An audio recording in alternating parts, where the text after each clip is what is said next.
Good day, ma'am and sir. I am Bernadette Cabugwas Montibon.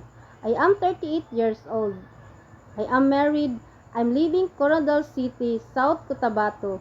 I have 2 kids, the girl 11 years old and the one boy 8 years old. We have 10 siblings, 6 boys and 4 girls. I am the 9th youngest child of family. I am vocational graduate, hotel, restaurant technology.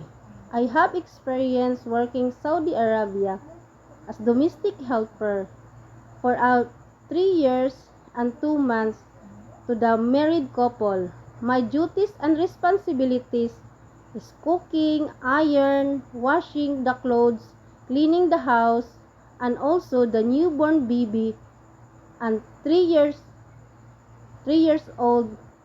The main job taking care of the babies. Please select me, ma'am, sir. I am kind, helpful, honest, responsible person, and loving mother. I promise to finish my contract as long as you needs me. Thank you and God bless.